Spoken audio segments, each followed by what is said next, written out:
Hi everybody, Matt Houston here. Today I want to talk about feats. Not just feats in general, but two specific feats, being the Warcaster and Spell Sniper feat, which don't really go hand in hand very much, but they're fantastic feats for spellcasters for both the range and melee purposes.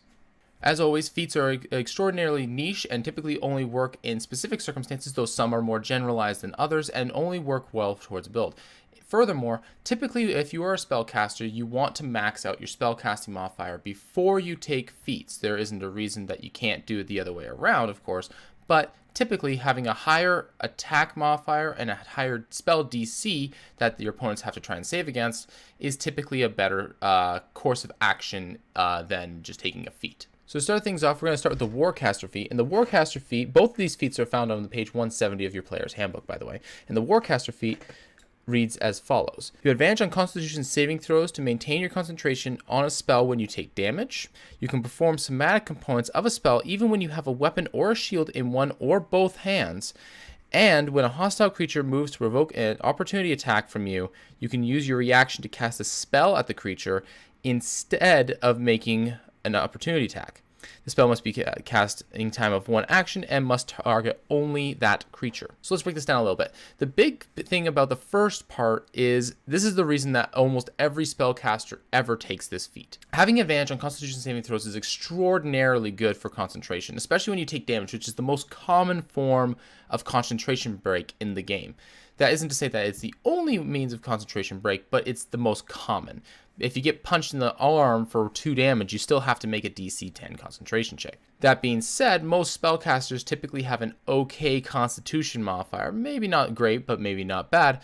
And even so, it's still a glorified coin flip, typically. That being said, having advantage means that you're much more likely to make it. And not having proficiency in it, which most casters do not, means that you're going to be struggling to keep that going. And this is a big benefit if you're going to be casting concentration spells regularly. The next part, of course, is whether or not you can use weapons while fighting. This is a big thing that I had a conversation with one of my buddies with when he's like, can I use a staff and a sword and, and fight two-handed weaponly with that? And I said, no. And the reason for that is because you need to have an open hand available to gesture. I always describe my world as if you want to cast spells, you have to have a hand free and open to draw circles and gestures in the air with. You can't just focus on a thing. Warcaster lets you do that. That's a unique thing, and I really like how the default is you have to draw your spells in the air in order to activate them. I always really like that idea. This, of course, is very good for most classes that want to be martial while having to cast spells. Clerics are a fantastic example of this. Gish type warriors, the swords and sorcery type of characters. This feat works fantastically for them. It actually just enables them in general for that. The last one, when you can cast a spell instead of using an opportunity attack, actually doesn't come up as often as you might think. And because you can only target just that creature, it means that a lot of the big benefits of using certain spells goes out the window. You can't really cast things like Thunder Wave or Lightning Bolt or Fireball as a reaction. Your real damage spells that you tend to use a lot. They tend to just have to be put on the wayside because of this. And that being said, it actually comes up far less often than one would hope or might think. That doesn't mean that it's actually that bad. It is useful for melee-oriented spellcasters. I have literally just built a bard that I beat people over the head with my guitar. It looks like it's going to be a lot of fun. It looks kind of ridiculous, but I'm running with it. Well, I'm going to be a melee. I can attack people with my guitar as a reaction if I want. Having a spell like Hold Person available as a reaction means that I can just hold them, I can paralyze them, and somebody else can just run up and smack them on the head and smack the fool on the head. But it doesn't come up that often, mostly because most people that have spell casting would benefit from opportunity attacks regularly already want to just make it a melee attack because their melee attacks are so much better. The aforementioned obvious one that comes to my head is obviously a paladin.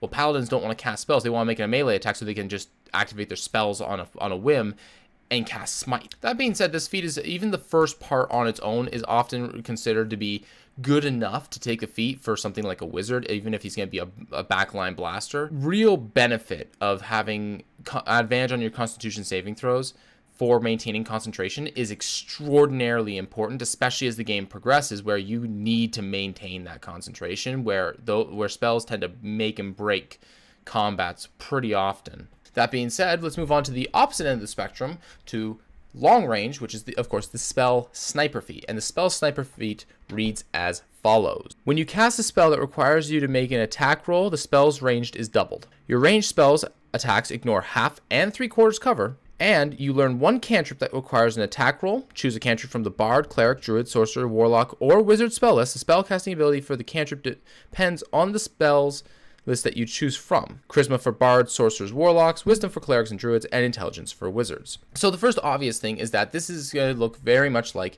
the Sharpshooter feat for the Rangers, for your Bowmen.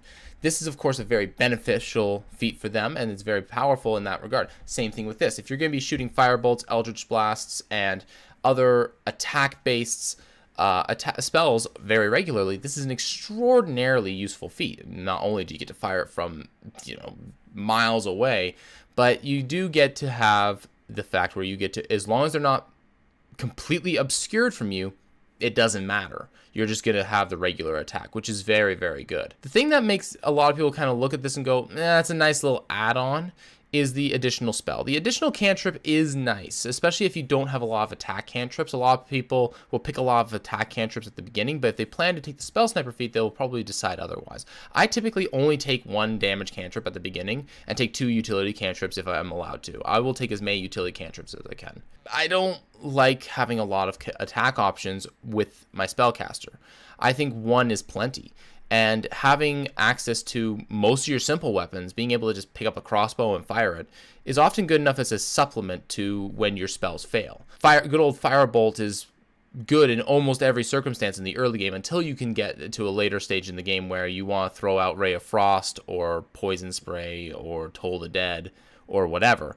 Being able to just utilize a crossbow is often good enough, at least until you get to that point. That being said, something that's very, very, very, very beneficial with this feat is that you can get a spell from a different class that has an attack modifier. There are some that are pretty interesting, specifically if you are a wizard that also seems to have some decent charisma.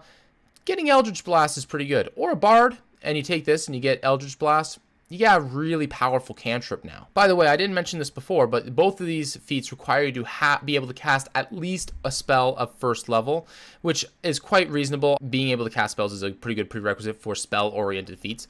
Most of the feat prerequisites are pretty normal. There's no point in taking this if you don't have this. That means that most of these spell-oriented feats are extraordinarily powerful. Most casters will take Warcaster just for that first perk, much less the other ones, which actually benefit you greatly. Spell Sniper is, of course, more niche, and you want to be going for more of a backline blaster, or you're just a Warlock that wants to shoot Eldritch Blast at 700 feet. That's always nice too. So that just about wraps up this video. Thank you again for watching, and if you have a question or a comment, do so in the Troll's Nest underneath the video, and until next time, have a good day.